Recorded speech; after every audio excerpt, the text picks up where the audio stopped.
And then the guy comes in and just dumps a crap load of maple syrup on the bar, and it's like, that's what a Canadian does, bitch.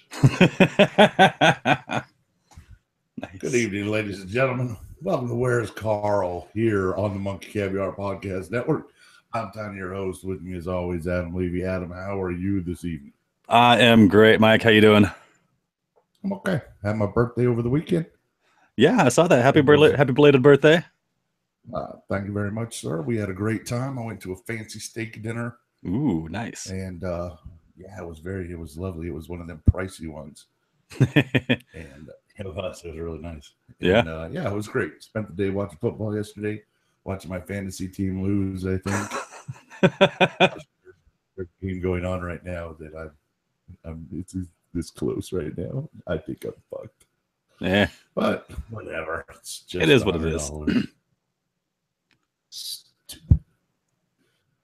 But we're not here to talk about my fantasy football woes. No, we're here for The Walking Dead, and we got an episode called The Damned to deal with, and it was an action-packed shoot 'em up. Yeah, that's about all that happened in this episode. It was just a lot of shooting. Nobody even died.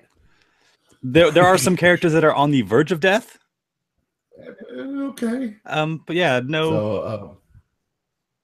So there's a glaring omission that we should just get to right away. Go for it. Where the hell was Michonne? In the same place with Negan and Father Gabriel. You know, they can't give us too much each episode. They got to keep us coming back for more. You knew as well as I did that Father Gabriel and Negan were exactly like Glenn and the trash can. Oh yeah, you know they're going to give you something big like that, and they're not going to resolve it for another issue or two, an episode or two. Yeah, I don't even think they'll handle it next week. I think it'll be the week after that, probably. Maybe. Well, I don't know. A lot of time seemed to pass today, or in this episode. So yeah. Well, not a lot, but at least a day. Well, I mean, if you can measure time in bullets, man, then it was like a week's worth of time right there. Bullets are free. Apparently so. You know, in the apocalypse, when nobody's manufacturing stuff anymore, they have an unlimited supply of ammunition. And we will get to all the bullets flying. Let's start with one more in a series of who the hell is directing these episodes, where we have Rick's eyes, Daryl's eyes, Ezekiel's eyes, Carol's eyes, Jesus's eyes, Tara's eyes, Morgan's eyes, Spencer's eyes. Yeah. I swear to God, if Carol starts talking to a log, I'm going to know that David Lynch is directing this, and I'm out. Out. Well, then you just need like a little person talking backwards. It's becoming Twin Peaksy. A little bit. It's getting ridiculous. Okay, and I get it. At the end, they go back to the eyes, everybody's eyes, and all their eyes have changed. Yeah. And I get that that's what we're supposed to get. But at the beginning, you don't know that. No. So it just looks like frivolous bullshit before the credits. Yeah, it's, you know, having something like that without any kind of context whatsoever, it's like being extremely arty for the sake of being arty and pretentious and just, you know, makes no sense to be there. Second week in a row, there's been way too much pretension and bullshit. Yeah. It's like the show's trying to become like really, really deep, but it doesn't need to be. This doesn't need to be a deep series. This is zombie apocalypse. Yeah. I mean, you know, I read an article today that said that the illegal downloading of the first episode was down 42% from last year. Wow. That's a big drop off. That is an impressive drop off. I don't know if that's a good or a bad thing, but that was Negan in a bat. Yeah. You know, no cliffhanger whatsoever. So yeah. Well, I think the people that watch the show know that, you know, if there's a cliffhanger one episode, you're not going to get the answer the next episode. You got to be prepared to deal with that. Yeah. So okay, let's get to what's happening here. So Mara has a problem with Todd working at the outpost. Todd is apparently a shitbag worker. So she takes his gun and tosses him radio and sends him on his merry way. Poor Todd. Yeah. Tries to get some other people on the radio. Nobody responds. You know who does respond? Todd. Who? Todd. Yeah. That's right. Todd. Yeah. Todd's doing his job, so lay off Todd. Seriously, man. It's hard working in the zombie apocalypse. It is. And the guy's just doing his job. And then all of a sudden, hell breaks loose. And bullets are flying like it's a country music festival in Vegas. It's extraordinary. And sorry, I have to. I get you. I hear you. You know, nothing's off limits. There's very little. Yeah, it's true. That's how the whole episode starts. And okay, I'm down. Let's go. Bang, bang, shoot 'em up. I'm all good. What I had a problem with was where people were. I was having a hard time putting together storylines. Well, yeah, because I mean, there's, they're fighting a battle in like 3 or 4 different fronts right now. Right. It seems to be 3 separate locations. Yeah. So Morgan, Jesus, and Tara are in one group. Mm-hmm. With Diane. Yes. A bit about Diane tonight, because I think Diane is going to become a very pivotal member of our group. Yeah. So they're leading a raid, and they're standing out there by the fence with one of the red shirt landing party members, and which there was plenty of in this episode. And Morgan drops his line, "I don't die." Yeah. So, Morgan. Where's Morgan's head at right now? I think Morgan is just, after making the decision to give up that his, non-lethal method of dealing with people, I think we are just seeing Morgan just let loose. I mean, Morgan, I don't think he cares if he lives or dies at this point. He's going to do what he can while he can. And you saw a badass side of Morgan this episode. Morgan was a one-man John Woo movie. He was the fucking Punisher, man. I mean, if he would have done like the hole in the hand and the look through, I'd have been full on hard boiled up in here. Yeah, I mean, I thought he was channeling his. I thought he was channeling his inner Frank Castle there for a few minutes. It was. He was Frank Castle, and I wanted him Chow Yun Fat. Yeah, I wanted 2 guns right out in front of him. And we'll get to his that murder spree. I have my notes are broken down by each jump. Okay. And this episode jumped around quite a bit. I was going to say, your notes are pretty disjointed then. There's 4 pages of notes in an episode where nothing happened. All right. So group number 2 is Carol and Ezekiel, and they come out of their flashbang grenade situation to a small horde of walkers.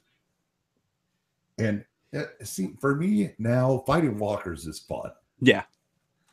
Because they're far less a threat than any human in the world at this point. Yeah, they're just background at this point now. Yeah, so when we get a good walker fight, great. Jerry with the battle axe. Battle axe through the head. He nails one up against the wall with go Jerry. Yeah, Jerry had like 3 good zombie kills this episode. I know, and that means Jerry's death is coming soon. That makes me sad. I don't want to think about that. It makes me sad. I don't want to lose Jerry, but we're gonna. You know it. Yeah. I hope not for a while, but. All right. And so after they dispatch with the Walker horde quickly. Yeah. It is. It's really so much fun to watch him do that. Ezekiel sends one of his men back to the camp to get the other people in Shiva out of her cage. And this is when I realized exactly what Ezekiel is. It's taken me this whole time to get there. Okay. But I realized that when they write Ezekiel, they just write hashtags. It's hashtag trust the king, hashtag on to victory, hashtag and yet I smile. Everything is a hashtag with this guy. And I love when he turned to Carol, he's just like, fake it till you make it, babe. just drop character for a second, just let her know what's going on, and then goes right back to King Ezekiel. We're not quite there yet, but yes, I love that bit. But that's what they seem to be doing with him. He is a propaganda machine. Yeah. And that's all he is really just a hashtag cheerleader.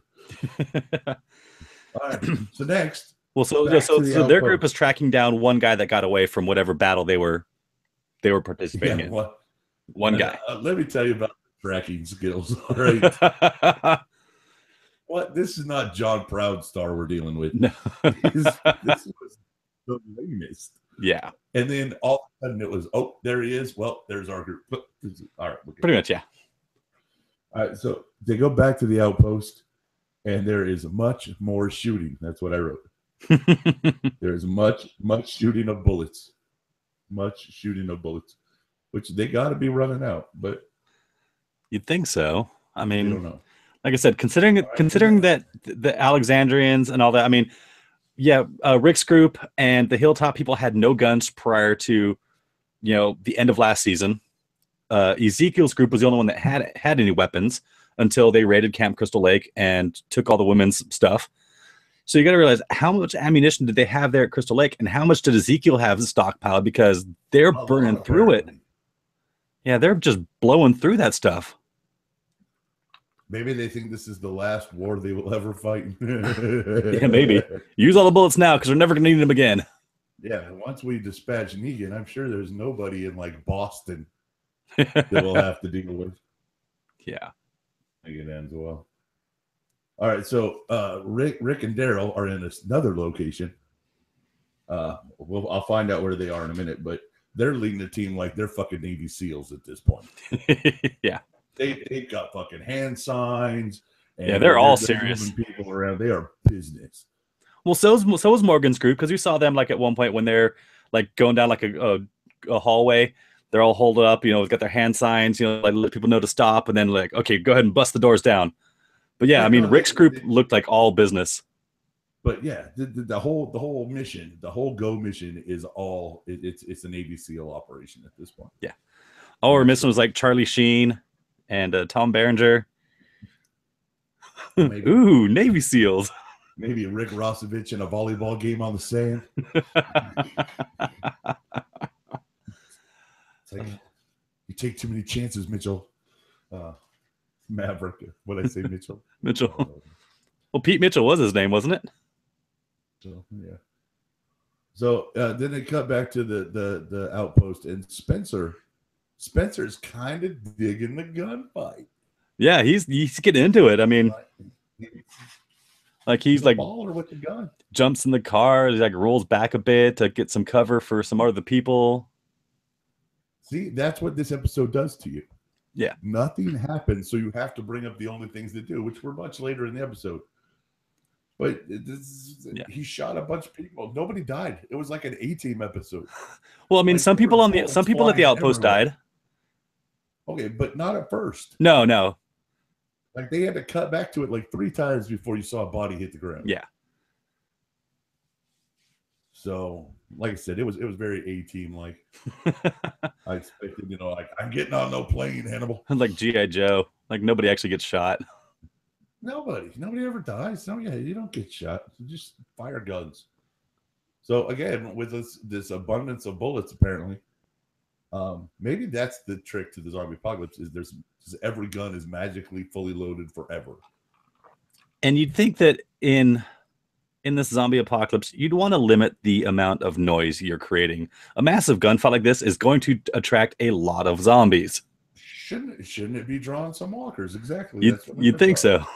But we didn't see any until later on in the episode.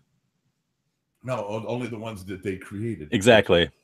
A brilliant plan, and yeah. I really liked it, and I liked how it played out. Yeah, when the chick revealed when she realized what was actually happening, and she's like, "Oh shit!" She's like, "They don't have to push in." To serve man is a cookbook. Yeah. I'm very off to get a Twilight Zone rip in, so I'm gonna take it when I can. Yeah, seriously, you don't get them very often, so enjoy it. Right, so back at one of the many places they're at, Morgan's group, a great plan for dealing with these two guards out front. Morgan slaps the fence a bit and draws all the walkers in, and Diane, 2 arrows, thump thump. Seriously, takes these guys out. Yeah, who the fuck is she? Is she a Green Arrow now? Female Daryl, Diane and Daryl. But she didn't do a crossbow, man. She had a regular bow and arrow. Yeah, she went straight. Yeah, she went two in the pole. Yeah, It was straight all over. it was Carrie Elway's Robin Hood Men in Tights, you know. Absolutely. Yeah, she's proven to be a badass. Oh yeah. And go Diane. I hope you're around for a while. I mean, like most of the people that came out of the kingdom, from what we've seen so far, they're all pretty tough people. You know. They seem to be the kingdom. The kingdom's righteous. Yeah, I mean, even Jerry, who, you know, when you first meet Jerry, you think, okay, this guy, Jerry ain't gonna do much. But you see the guy swinging a battle axe. I mean, fuck, man, I wouldn't want to cross Jerry. Ever since fruit time, Jerry's been my man. Jerry, leave the cobbler. Leave the cobbler. I think that's still one of my favorite lines of all time from that show. I have my Ron Funches shirt on. I want a Jerry leave the cobbler shirt. I hope I can find one at Walker Stalker. Nice. If you find one, let me know. So my friend Carrie, she's one of my hosts for sure. She went to Walker Soccer in Atlanta, as she does every year, and she got a great picture with her and Cutlets and Eugene and her husband, where it's her and they're all holding up bachelor number 1 signs, and then Eugene says second suitor because I told her she couldn't do suitor number 2 because it sounded like a bathroom code. It sounds like a bathroom code. So it says second suitor, and then Cutlets had bachelor number 3. Nice. I feel like that picture vicariously by saying, no, the second one should say second suitor. I will always represent Kevin Smith. Yeah.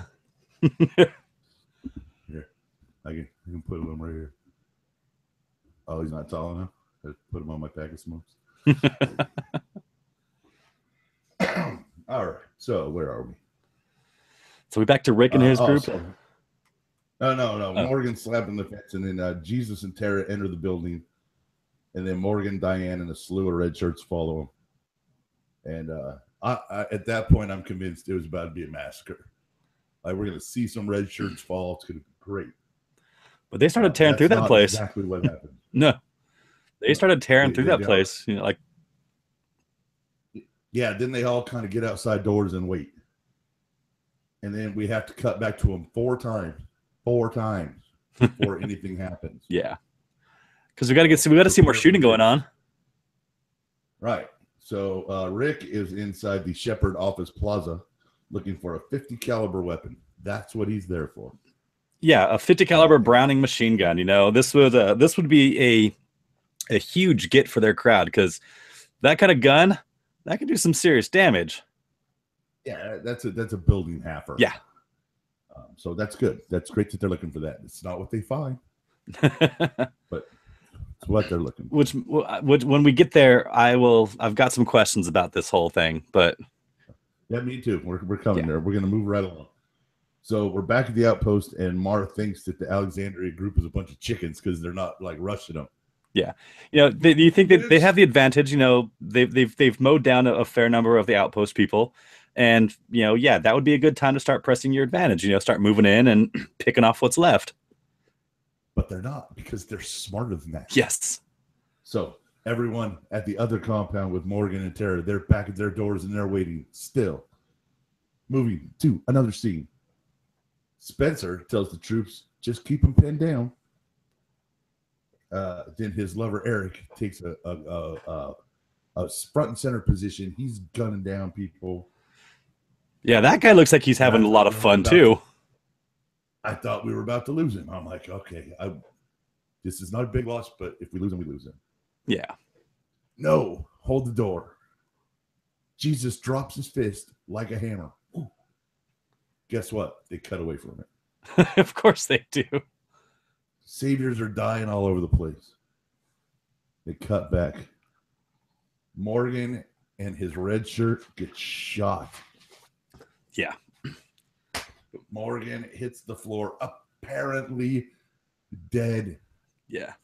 No, of course not. Nobody thought he was dead. Nobody thought Morgan was dead. Well, especially after that whole, like, I can't die. yeah, no, Yeah, I don't I don't die. Yeah, I mean, if they were going to have him say that line, just get shot down, and like a couple scenes later, that'd have just been Would have been great. completely anticlimactic. That'd have been great TV. I don't die.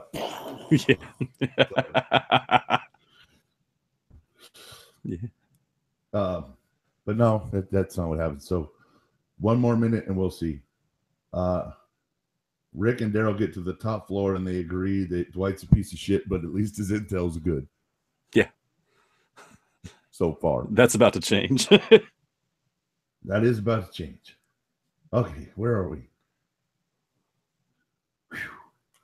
Oh, see, we're almost done because everything happens at the end. Yeah, it's exhausting with all these jumps, man. All right, so then we have this Tara and Jesus confrontation with the guy, the pants peer. And first of all, I want to talk about the amount of people that piss or shit their pants in The Walking Dead is getting a little ridiculous. Yeah, ever since they brought in Negan, the talk of peeing yourself or shitting yourself has just gone ridiculous. It's out of control. It's really out of control. They got to reel that in because it's kind of juvenile a little bit. Yeah, a little bit. Like the guy has this. Do you know how hard it is to piss your pants on purpose? It's like your dick knows your pants are there. Yeah. I was like, that is the worst line I've ever heard in my life. And somebody actually got paid to write that. I know. And like in a group where they had to like get it past other people. Although as bad as that line was, it is not the worst thing I have ever heard uttered in a movie or TV show. Well, all right, that's a broad spectrum. As far as I'm concerned, there is only one line. There's only one other line I've ever heard that is actually, I will give the worst line ever. And it also goes hand in hand with the best performance of a worst line. Because, I'm man, an FBI agent. Oh no, God, no! That it's brilliant in its horribleness. No, this comes from the Transformers movies. The first one with Marky Mark in it. Okay. With the Dinobots or whatever. Age of Extinction.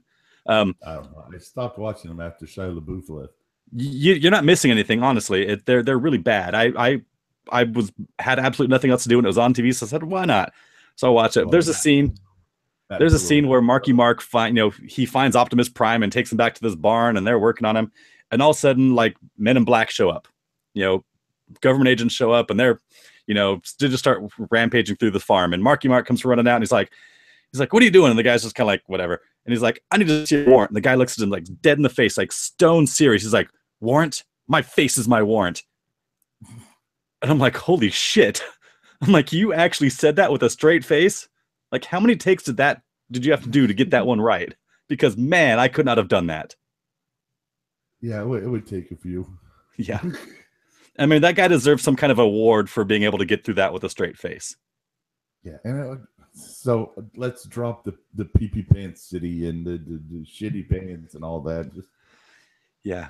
I mean, even Deadpool, they only made the brown, they made the brown pants reference twice. But, it wasn't overkill, and it worked for the scenes that they were in. Yeah, but Deadpool is in his nature juvenile. Yes. So here we have a show where juvenile is not usually the joke that Walking Dead goes to. It's not the path they take. No. There's not a lot of fart jokes in The Walking Dead. That would be hysterical. Everybody's trying to be quiet, and Daryl's got the crossbow up, then burp. That's funny. Yeah, I mean, if Kevin Smith were to write an episode, yeah, you'd probably have a couple dick and fart jokes in there. That's it. Right. But that dick joke was just didn't like it. All right, so I don't know why Jesus wants to save him, because he's Jesus and he saves. Maybe get it. He does. Jesus saved, but Gretzky gets the rebound and scores every time. Every time. That was the best shirt I've ever seen in my life. Yeah, I mean, so they go back and forth with the hostage, and a gun to your head, and a gun to my head, and a gun to your head. The whole rules of engagement, and if he surrendered, we can't shoot him. That's just gone out the window, man. With the apocalypse, all the old rules aren't there anymore. That's right. There's no Geneva Convention in the apocalypse. Yeah, because the zombies don't abide by those kinds of rules. Right. Are the zombies gonna treat you well now? Yeah, if you surrender to a zombie, they're still going to eat you. And well, Tara finds that out. Yeah. Or no, Mara. Mara, Sorry, yes. Mara. Not Tara. We want Tara to die. I do. I want Tara to die. Really? Twofold on this. One, I don't find her character very appealing. And two, a lot of Mastersons are Scientologists and they should all burn. Ooh, did not know that. Yeah. Ouch. Her brothers. Her brothers. Oh, so she's the Danny and yeah, Danny and Chris and Laura Prepon, all them 70s show kids except Topher, who was like, no, fuck that, I'll keep my money, thanks. Yeah. So it's not that I have a problem with her being. I know I do. I have a problem with her being a Scientologist because it's a fucking cult. Yeah. And maybe she's good friends with Tom Cruise though. It's great. And John Travolta and all them crazy wackadoos. She's pretty good friends with Norman Reedus. That's better than Tom Cruise. It makes you wonder if she's like tried to convert any of the cast to Scientology. That's part of their job. Yeah. That's why I don't want her on my show. Just get her off my show. Fair enough. Okay. I did not know that about her. So. Yeah, don't like her. Sorry.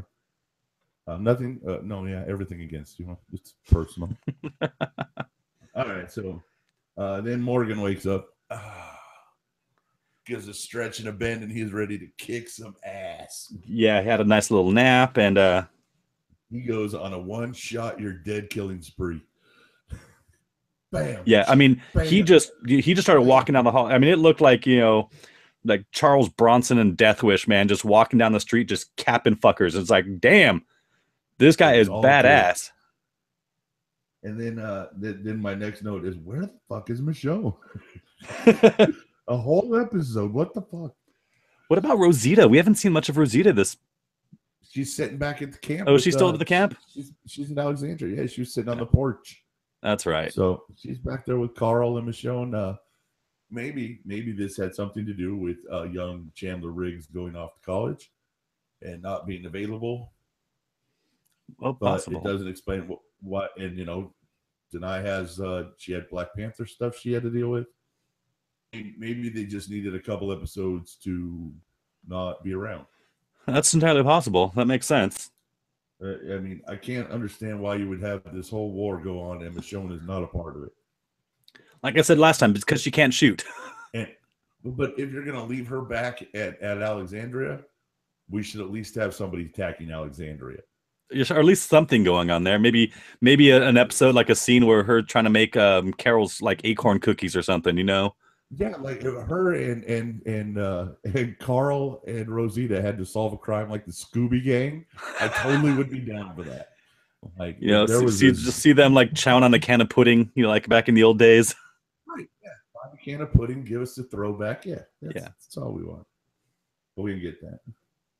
So what? All right. So Tobin gets winged at the outpost, and the dead start to turn, and now Mara realizes why they're not advancing. Yeah.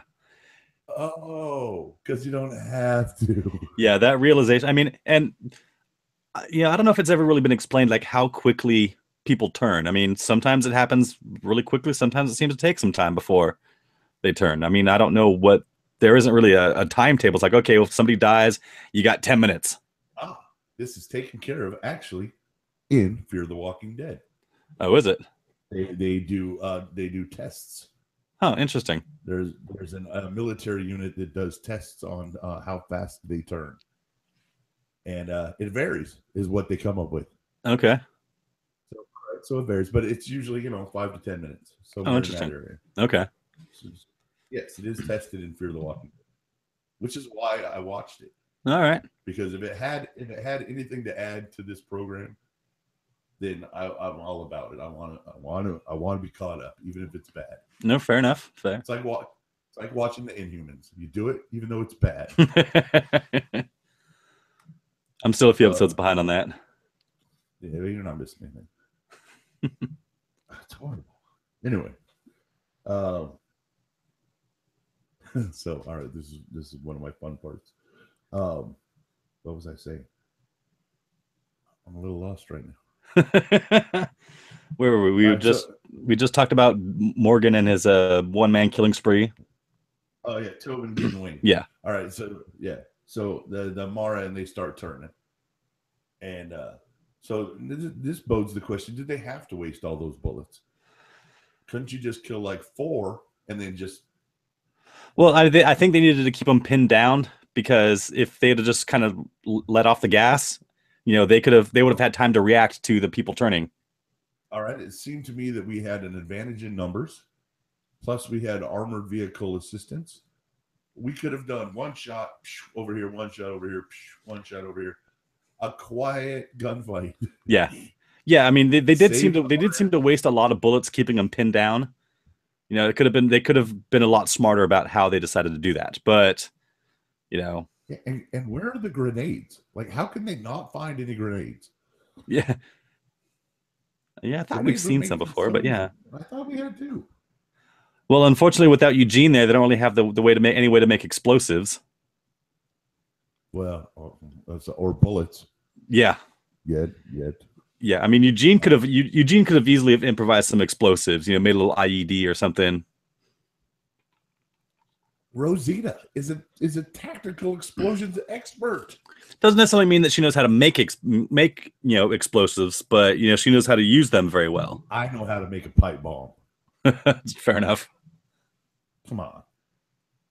All right. So anyway, the walkers are starting to eat them over there, and that's great. Now, one of my favorite lines of the episode was, "What befell this foul creature?" And then Jerry kind of looks over at Ezekiel and goes, "I mean, before you." and that seems to be a lot of where the Ezekiel humor comes from. It's not the first line.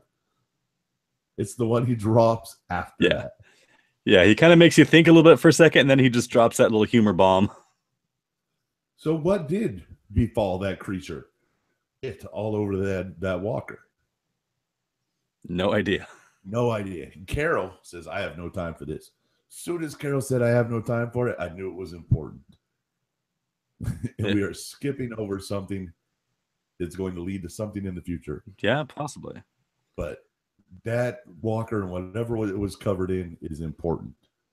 I will admit, I was a bit tired last night when I watched the episodes, so I may have missed that bit right there. But I mean, I remember the scene, but I don't remember the zombie being covered in anything.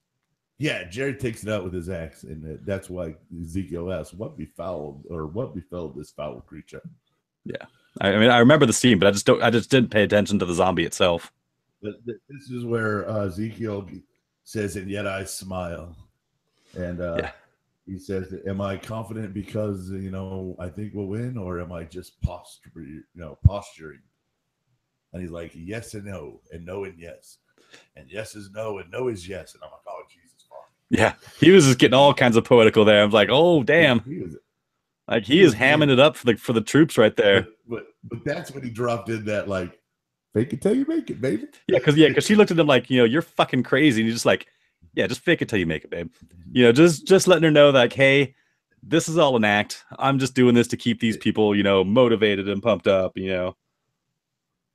So is Carol falling for Zeke or Ezekiel, or is she just getting tired of it?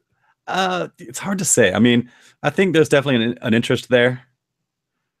How it plays out, we'll have to see. I'm on my final page. No. All right, so where are we at here? So Daryl finds his what is it? Can't read your notes, huh? No. Daryl found his old holding cell from back in the Easy Street days. And he has a quiet moment with it. I thought that was nice. Yeah. And then Rick's clearing the floor, and he just, gets into a fight like he does. And he kills the guy with a shelf bracket. That was a very creative way to kill somebody.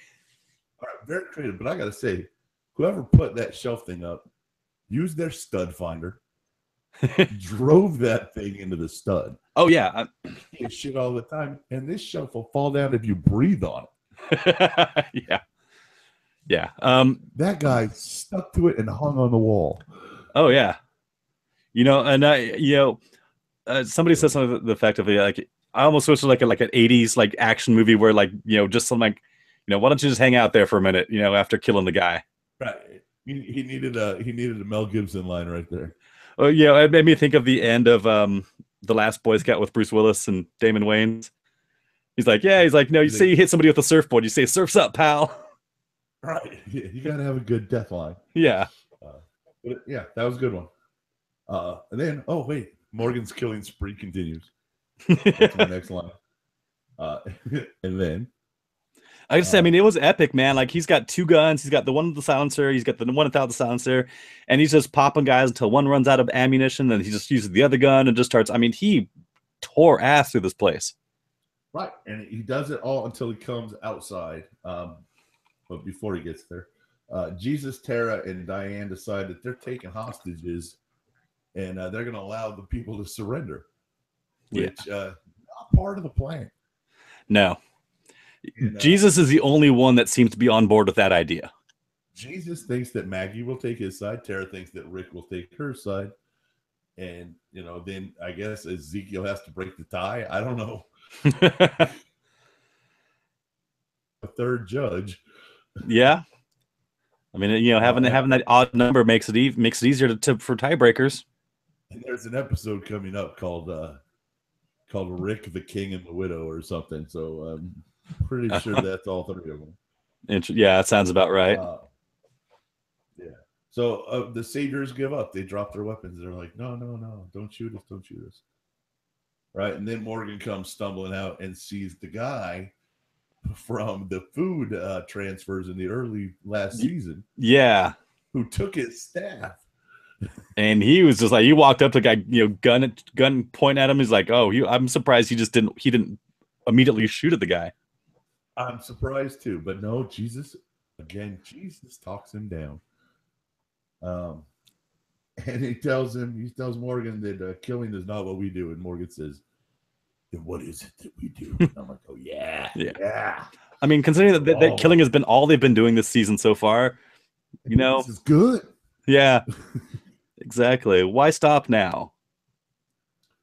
Well, Rick might have found a reason to stop the killing. Maybe. And then Rick finds Gracie. Sorry. Yeah. And takes a very overly symbolic look at himself in the mirror. Yeah, when they first showed Gracie, I'm thinking, that's not a 50 cal Browning. That is. If it is, that's the weirdest looking 50 cal I've ever seen. Yeah. So but here's the thing with the finding the baby. What'd he do? Yeah. We actually get to see him after that. And he's not holding the child. He's not carrying it with him. He doesn't have a stroller. He's nothing. So did he just leave the child to fend for itself? Because that seems kind of shitty. Yeah. I mean, the child didn't have a say in whose side she's on at this point. So we don't know what happened with Gracie. I'm sure that. Well, I mean, there's a little bit more what happened with Rick's story that leaves us there's still time to figure out what's going to happen with Gracie. Okay, yeah, you're right. All right, so then Carol and Zeke are on the trail of their man when they spy him up ahead, and Zeke is like, "Everybody stop! Shiva time!" Yeah, the time he jumps out and kills the guy. Yeah, that was brilliant. I love that. And we don't get enough Shiva action. I'm all for the Shiva kill. Oh yeah. It's just, how did he know? Well, I don't know if he knew because he saw the guy. He's like, hold up, and all of a sudden, out of nowhere, Shiva just pounced. Said, stop! Our people are here. Oh, so okay, yeah. Show the guy, and then they show Shiva jump on him, and I'm like, what? Did he get a call? How did he know? Yeah, somebody sent up a smoke signal. Maybe him and Shiva are connected on a telepathic kind of wavelength. Like him and Falcon and Redbird. Right. Yeah. There you go. So both sides are losing people at the outpost. Spencer uses a car to take out a few of the saviors, which is probably the best move in that whole fight. Yeah. And then he gets to Eric, who is gut shot. And we don't see Eric get gut shot. We just see him bleeding to the gut. Yeah. And so chances are, bye-bye, Eric. Wait, okay. I'm fine with that, but did we have to cliffhang the Eric death? Yeah. Is Eric such a major character that we can't just have him die on the spot? Well, I mean, a gut shot takes a while to kill somebody. That's a slow, agonizing death. I say the only thing that Aaron can really do for him right now is just put a bullet in his head, put him out of his misery, and keep him from turning into a zombie. Right, because you don't have medical supplies anymore. You don't have a doctor.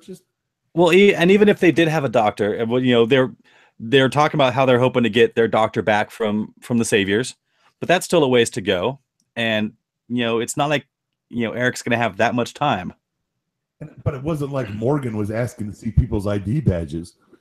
Yeah. Like, if you walked around the wrong corner, Morgan was going to put a bullet in your head. Yeah. Yeah, exactly. So back to Carol and Ezekiel, and he's petting Shiva, and he's rousing the troops, and the Saviors know that they're coming, and he doesn't give a fuck. He's all in. Oh, yeah. And this is where we see Carol get a kind of, I don't know about this shit plan kind of look on her face. Yeah, because I mean, the one thing they've had so far in all of these little skirmishes is the element of surprise. Boom, all of a sudden there's a group of Alexandrians or a group of people from the kingdom. They just show up out of nowhere, pop a few people, disappear. It's like guerrilla warfare. A tiger jumps in, kills a few people. Yeah, you get out. Yeah.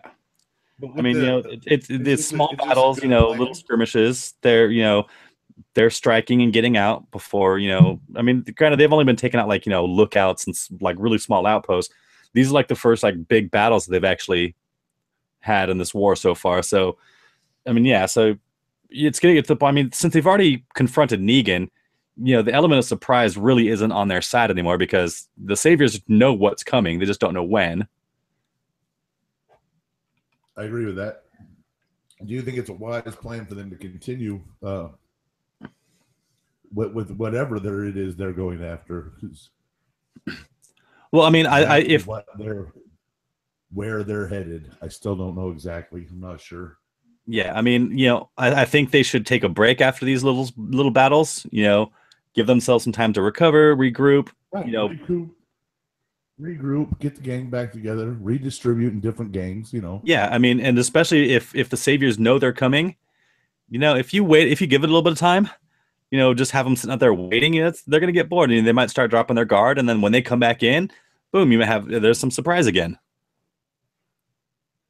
All right, so wherever they're headed, the Saviors know that they're coming.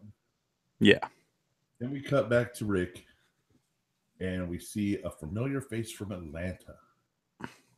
I wasn't familiar with this face. I'm not either, but Morales is his name apparently, and he's from somewhere in the Atlanta area.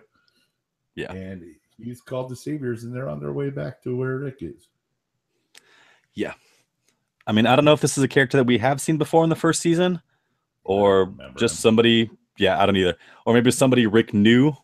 I mean, now is this somebody Rick knew from before the apocalypse, or somebody he saw in Atlanta before the apocalypse? So no. Where was he at before? Close. Okay. Yeah. Well, I mean, he had to get to Atlanta. Yeah, that's true. All right. Yeah. So I'm guessing somewhere along in one of the scenes that we didn't see, Rick maybe met this guy, or maybe. I don't know. So maybe it's one of the maybe it's one of the gangbangers from like the old folks' home. Maybe it could be. There's a lot of things in Atlanta that he could be a part of. Yeah. So then we get Daryl's eyes, Spencer's eyes, Morgan's eyes, Jesus' eyes. These eyes. Sarah's eyes. These eyes have seen a lot of things. Ezekiel's eyes. Wait a minute. Carol's eyes. And finally, Rick. For the end of our film director's homage to glory and self-indulgence. It looked like, I mean, honestly, it kind of felt like some college student like art house project. It was Shios by Kelly Bundy.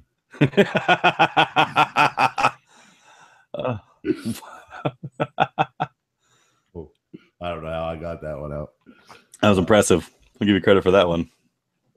Yes. All right, so I don't know. I didn't get to watch Talking Dead, so I did not see a next on. Will we deal with Negan and Father Gabriel next episode? Do you think yes or no, Adam? Maybe. I didn't see anything. I didn't see anything in the preview that would lead me to believe that we're going to see them. So I'm going to say probably not. Okay, probably not. Are we assuming this is all taking place at the same time? I think so. I think Okay. these are all going on at the same time. Okay, were any of these people? Well, Spencer was definitely part of the sanctuary takedown, right? Yes. With the bus and the RV, right? He was definitely a part of that. Jesus was a part of that. Yeah. So they've moved.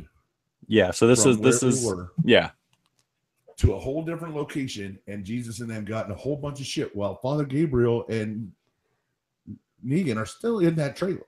Oh yeah. Well, I mean, when we get to Negan and Gabriel, it'll be a flashback, maybe like a day or two, but it'll be a flashback of sorts. Will have to be at this point because again, you get like that 24 hours earlier. Right. They definitely moved on, but they're not going to tell you that. No. I mean, that's one thing about the show. The show has never really given you any kind of passage of time. Time has passed because people are looking older, but they never ever really tell you how long these things go. I think that's intentional. I think it has to be because you'd kind of lose track of time. Yeah. I mean, I think I would anyway. I don't know what day it is usually during the week normally. Well, I mean, unless you have your, that's what their phones are for, man. Your phones are your calendar, and they tell you what date and time it is now. And and in a world without technology like that, you got to rely on like an actual calendar, and nobody's making new ones anymore. Like I have a calendar right there. Yeah, you do. Yeah, nobody's making new ones anymore, man. So they're not making any calendars. I get calendars every year, bro. Well, in the zombie apocalypse.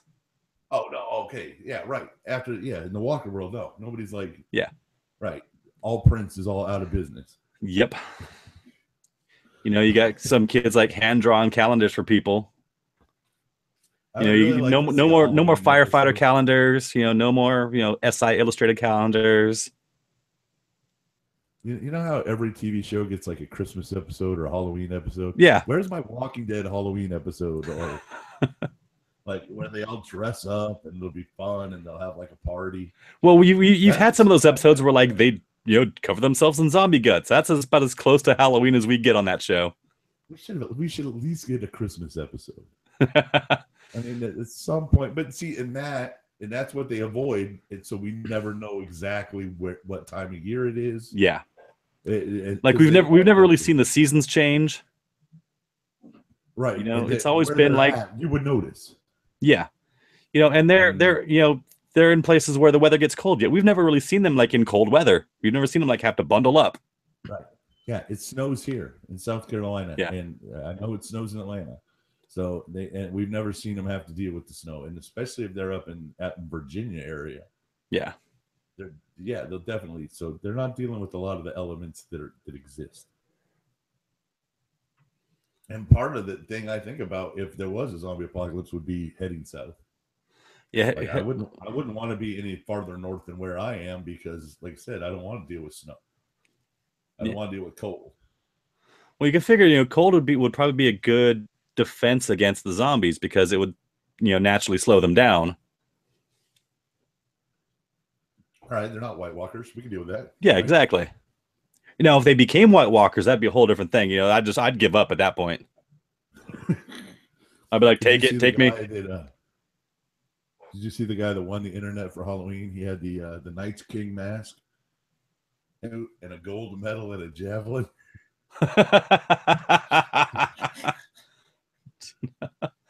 That is winning the internet. Yeah. So, do you think Eric is dead? Not yet, but he will. He's gonna die.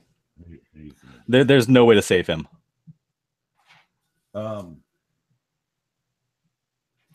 All right, I think the time has come to ask the big question: Do we need King Ezekiel after we take out Negan? Yeah, I think Do we? so. I think yeah, because they're still gonna have the three settlements, and they're gonna have I think I can't see them a reason to get rid of Ezekiel. I think Ezekiel's been a great leader for the kingdom. Yeah, but And why I mean, keep there's him? what? Why keep him? Why get rid of him? But what does he? Yeah, but what does he add to it that we're not getting from somebody else? Well, I mean, that's the whole thing. Right now, he gave us the hilltop, and that's what we didn't have. Or I mean, kingdom. Yeah, I mean, I don't see a reason to get rid of him. If we lose Ezekiel in the battle and Jerry takes over. See, I don't know if Jerry has leadership skills, though. I mean, Jerry's not a leader, but that's who would take over. Yeah, but I don't see any reason to get rid of Ezekiel. Clearly he's done a good job of keeping his people safe, and he knows what he's doing. He's been able to navigate dealings with the saviors, and keep people in line and keep his people safe, and keep the bloodshed to a minimum. I think he's been doing a great job, but unless there is an actual reason to get rid of him, I don't see them doing it. Okay, then I need a reason to keep him around, so that I'm putting the Ezekiel and Carol relationship has to grow in some way that makes me want to care about it.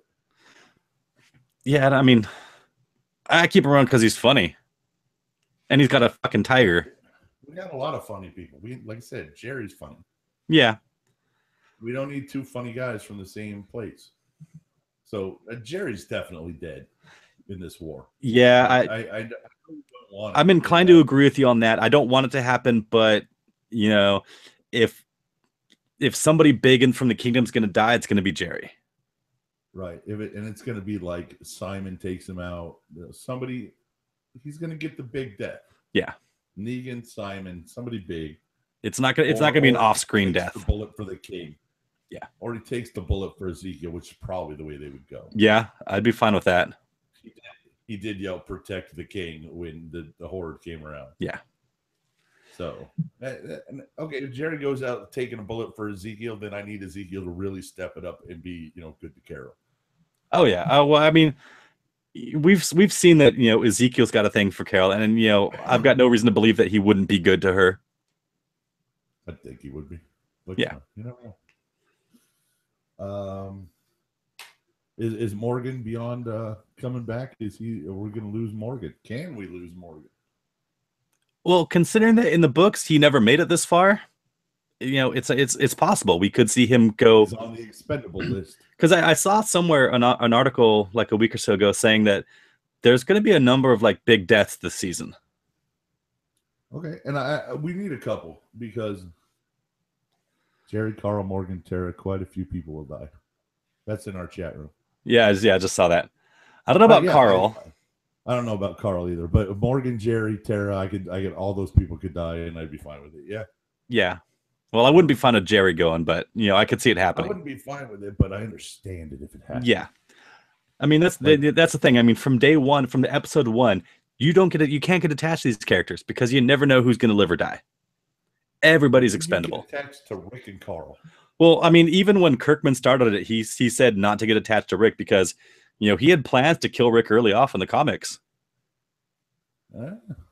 But, he ended up keeping him around. With the show. Yeah. No, I don't think so. But, I mean. Finale. Yeah. I don't think we did. But that's okay. I think Jesus is absolutely safe. Yeah. It would literally take a miracle to kill Jesus. But Maggie's safe, Carol's safe, Daryl's safe. Spencer. Didn't Spencer die already? No. Isn't that Russ Marquine? No, that's Aaron. Eric and Spencer. Oh, Aaron and Eric. I could see. I don't call him Spencer. Spencer was the one that Negan gutted last season. Yeah, okay. I always call him Spencer. I don't know why. All right, well, what about Aaron? I could see Aaron going. I mean, I think what he brings to the table other people could do. He was one of the scouts. He went out and found people. There are other people that could do that. Yeah. So if Aaron goes, we may have some other people coming in, like Dwight, Simon. I don't know what's gonna happen. You can see Simon joining the savior, or the sanctuary people. I see Simon being a survivor. Yeah. And if anybody from that side is going to survive from just by being a sneaky shit, then it's going to be Simon. Yeah. Dwight, I think, dies in the war. Because he's been a rat from their side. Yeah, I mean, if Negan were to find out, yeah, he has to be paid. Yeah. Yeah, that bill has to be paid. So Dwight, I think, is definitely on his way out by the end of this, maybe even the first half of the season. Okay. So I got a question about the end of the episode, or towards the end of the episode. Did Dwight know that Gloria was at this place where he sent him, or did he really think that there were weapons there? What? Gracie. Did Dwight know this when he sent them there, or did he legitimately think that there were 50 cal machine guns there? I don't know. Or was the baby why he sent him there, or was he really sending them there for a gun? Yeah, that's a good question, because that could definitely play into Dwight's motives. But the gun could still be there. Yeah, because we got sidetracked by this Morales Atlanta thing at the end. Well, the first guy that Rick, the guy that Rick killed with the shelf. I mean, Rick said, "Where's the guns?" And the guy said, "There aren't any guns here." Yeah, so I don't know. And then who is Gracie? Who's that child belong to? Well, I'm sure that's what this Atlanta person is going to tell us. I hope. But that could be 4 episodes from now, the way The Walking Dead works. Yeah, it'll be like in the mid-season finale. Yeah, right. Gracie is the chosen one. Wait, what? She's Neo? So yeah, we can find out that Gracie will lead the humans to beat the machines, and that's how it's going to roll. And Gracie is a human zombie hybrid. It is the next evolution of the two. Maybe that's it. Maybe she's got the her blood is the cure. That's it. Yeah. And that comes down to how it's going to end in the overall grand scheme of how it's going to end. Yeah, I mean, and this is a story that there really isn't going to be an end to. There'll be an end to certain characters, but the idea of humanity going on after the apocalypse, unless humanity is completely wiped out, there isn't really an end of the story.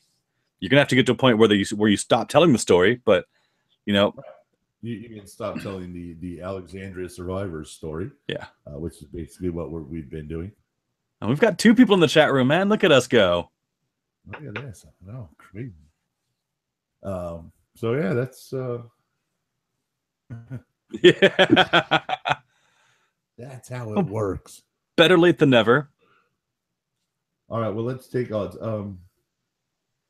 Is there anybody else that we could? I mean, we've lost a lot of the red shirts, or really, they're not around so much anymore. No, I mean, there's still plenty of fodder. But we don't have main character like Denise, who would actually affect us if they die. Like if Eric dies, I don't care. Yeah. If Diane took an arrow to the head, well, all right, she was great with a bow for a while, but I don't have any feelings for her. Yeah, there are not a lot of named characters that are just there, fodder. Yeah. So, and that's because of moving out of Alexandria and not having those episodes of Community where we get to see a bunch more people. Yeah, exactly. And they're going to need to reestablish that after this war, because we're going to need that fodder for the next one. Yeah. Would I care if Carl dies? Since our podcast is called "Where's Carl?" Yeah, yeah, I would care a lot. Well, if he did die, we'd have to change the name of "Where's Carl?" in a coffin. In a coffin, yeah, dead. Done. I think that this whole thing is Carl and Judith end up being like the president and vice president kind of thing. I see Carl taking over the mantle of like saving the world with his one eyeball. If Carl were to die, I would imagine that to be the last issue of the comic. Maybe, but dying as an old man. not Rick's death, but Carl's death would be the last issue. Yeah, possibly. I can see that. Yeah, I would like to see. I think Carl dies as an old man. Yeah. I don't think Carl goes out. Carl's been through far too much shit to just, randomly die. You know who I'd like to lose? I'd like to lose Judith. Because she's not in the exactly. We don't need her. And now we have Gracie to take over. So, we don't need two babies. No. That's just competition, man. Yeah, let's club one of them with Lucille and move on. If all right, in the chat room they're saying that Carl Chandler Riggs wants off the show. That's fine if Chandler Riggs wants off the show, but I really don't think that after 8 seasons it's getting off the show. It's just, he's done. He grew up. Yeah. He was like 9 years old when we first saw him. Yeah, exactly. And granted, he can spend the rest of his life going to Comic-Con and signing $40 autographs and taking selfies. The kid's never going to have to work. The fact that he's going to college shows me that he actually wants to accomplish something in his life. So good for him. Exactly. Because he doesn't have to. And a lot of child actors in his, position wouldn't. Yeah. He's set for life. Oh, of course. Yeah. The Comic-Con will always be around. Unless Trump declares it illegal, we'd still Comic-Con would find a way. Of course, geek culture perseveres, man. Right. So I think if Carl wants to leave and Chandler Riggs wants to leave the show, fine, kill Carl. But if you're gonna kill Carl,